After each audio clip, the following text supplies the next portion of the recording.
Hello my friends, welcome to another watercolor tutorial. I am just changing out my water, but we are going to be painting kind of like a droplet in the water forest setting.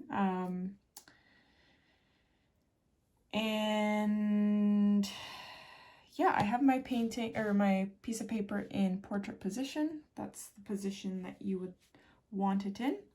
And I'm going to try to make this a little bit quicker because usually I delay a lot. Like I just take way too long trying to figure out all these little details. And I'm in this new mindset where just get her done. Get her done so it looks nice, but like don't get hung up on the details so much.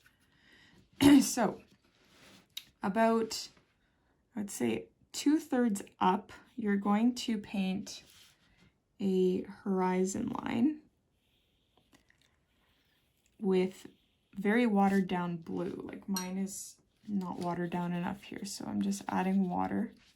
It could just be water, honestly, but you just want to fill in that top third because we're going to be using the wet and wet technique.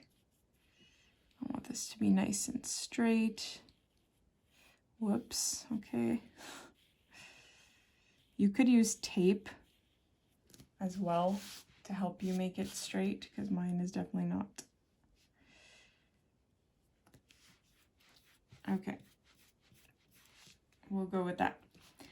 And what we're gonna do is grab darker blue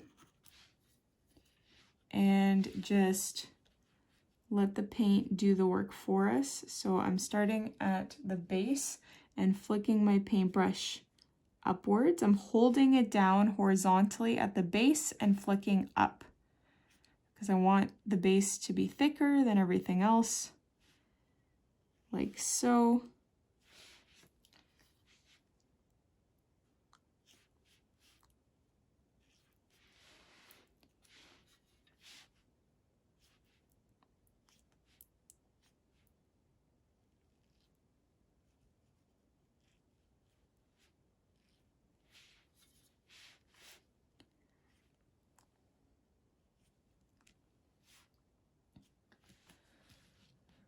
Okay, I think that is fine for now. So you want it to be, you want to apply these flicks on a wet background so that they spread out because we're going to kind of have two layers. This is going to be the background pine tree layer and then we're going to paint a darker one on top. But I want to let this dry before I do that. In the meantime, I'm going to take a navy blue, and you could even mix black in there if you want, or if you don't have a navy blue and you want to make it kind of navy, just add black. And I need to be very careful here. I want to connect these two, but I don't want them to spread or like blend together too much. And what I'm doing is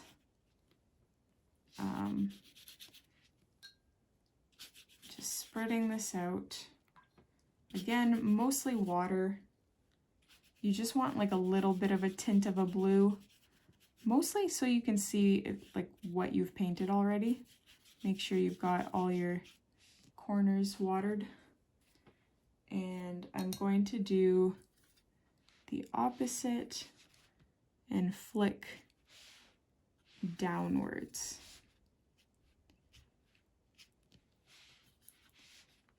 I want there to be a nice reflection of these pines. Actually, it's not going to be of these pines. It's going to be apparently it's going to be the reflection of the trees that we paint on top of these ones, but I just want to do it now. So that is quite all right the way that it is there. Now is the tricky part, really. how am I going to do this? I don't know what I'm doing half the time, guys. Seriously. Navy blue. We're taking navy blue again, but I'm going to add black to mine because it kind of looks purple. And I want there to be like horizontal lines just coming across here, but not overkill, just to kind of give the illusion that this is water. And then we're gonna have quite a dark line at the bottom, and you're gonna start painting.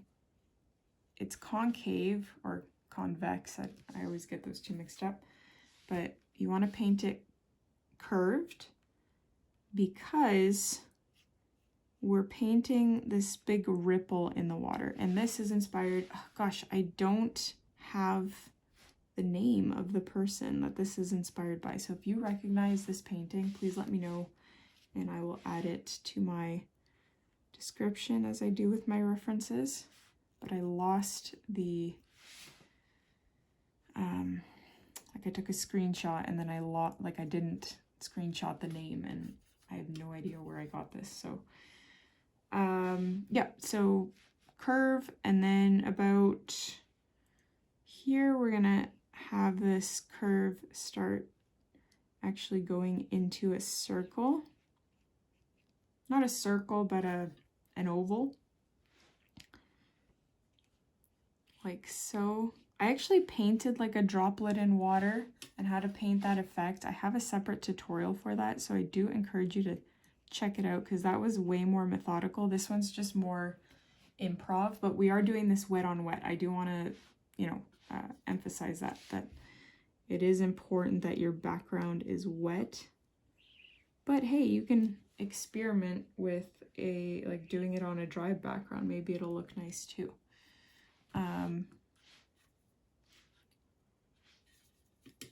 So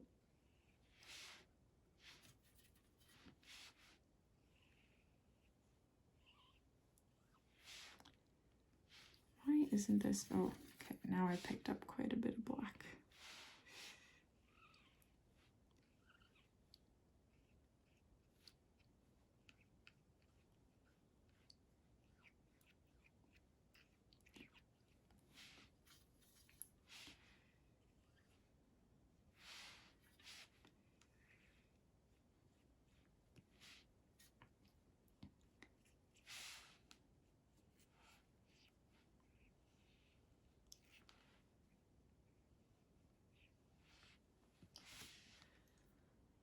This is actually turning out better than I was expecting, which, you know, doesn't happen. Actually, no, that does happen often, but like, gosh, I don't want to sound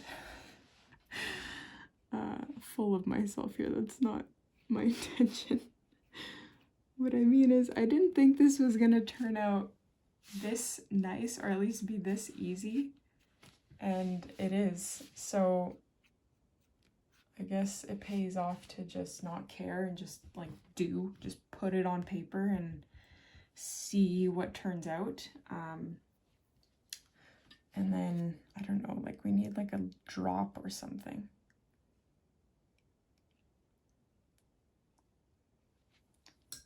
I don't like that, whatever that is. Okay. So we need to let this dry before we add on some more details on top. Okay, so this should be dry now. We're taking that same color, but because it's already dry, this color that we paint on top is going to be much more opaque. And you just want to outline some of these ovals, like not all of them, not all the ones you painted.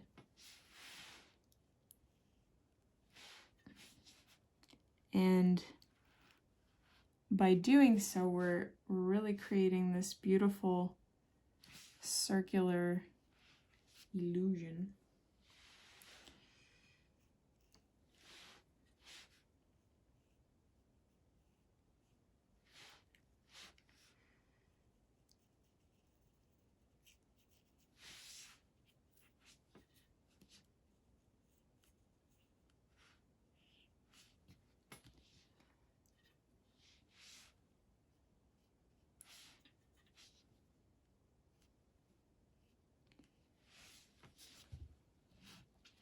So that is quite nice, I think. Nice and delicate, but at the same time feels powerful. Powerful and intentional. Okay, very good. So now that that's sorted, we can figure out our trees here. So I'm gonna take that same color, which is like a navy, not really a navy blue. I make it navy blue by adding black. And we're gonna paint some pines on top of the ones that are first layer of pines. And I mean, there's so many ways to paint pine trees. Sometimes mine end up looking so different from painting to painting. It just depends on the paintbrush that I'm using, how quick I'm going, how much I care about like the branch details, like whether it's in the foreground or not. There's so many little details that will determine what your pine trees look like.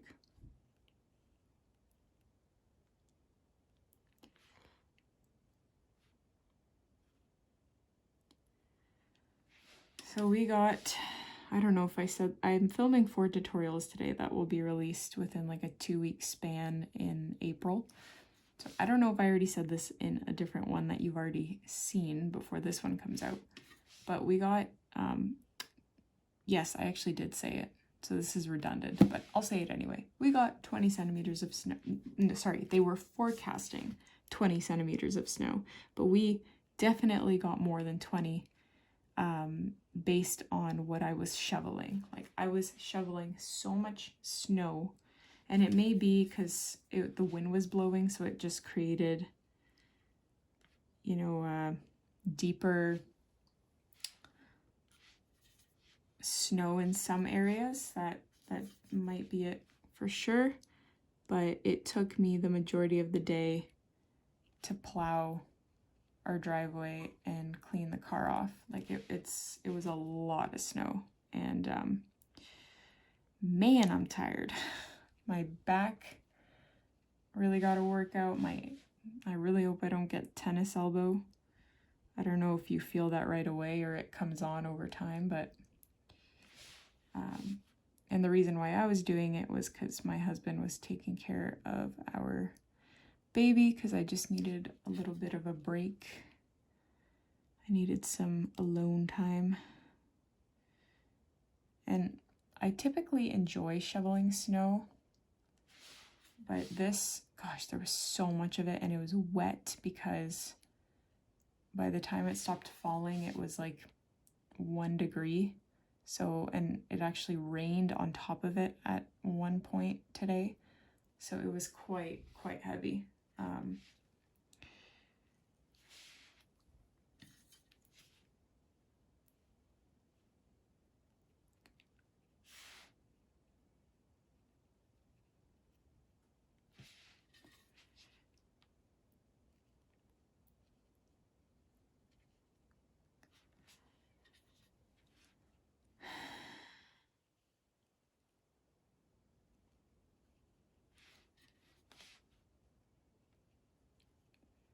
So I'm just filling in. I don't want there to be these like big gaps.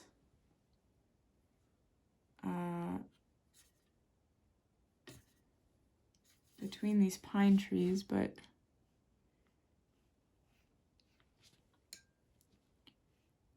there might have to be. I'm just making this horizon line a little bit more distinct because it faded a little bit as the watercolor dried.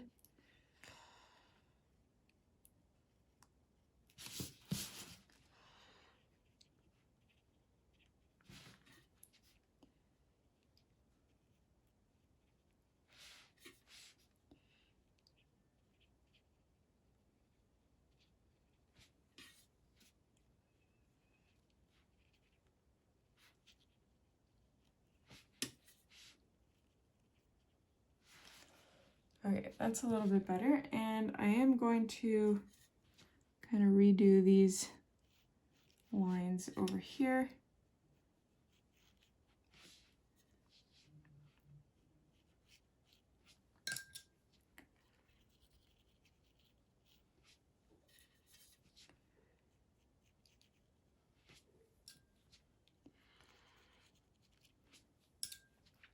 Whoops, that was way too much water, but it actually is helping. So, oh, but I need to dry that off because that's gonna cauliflower,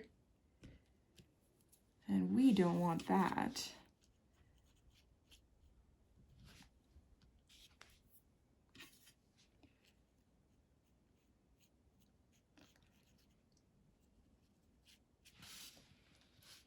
Okay, so I don't know about you guys, but I am happy with this. So I'm not gonna do anything else to it because I need to know when to stop. I'm trying to take this tape off now. Come on. I want to take it off in like one go, but it, of course, that does not happen. Okay, there we go. So I hope you guys enjoyed this tutorial. Please let me know what you thought in the comments. Don't forget to hit like, subscribe, and I will see you in the next one.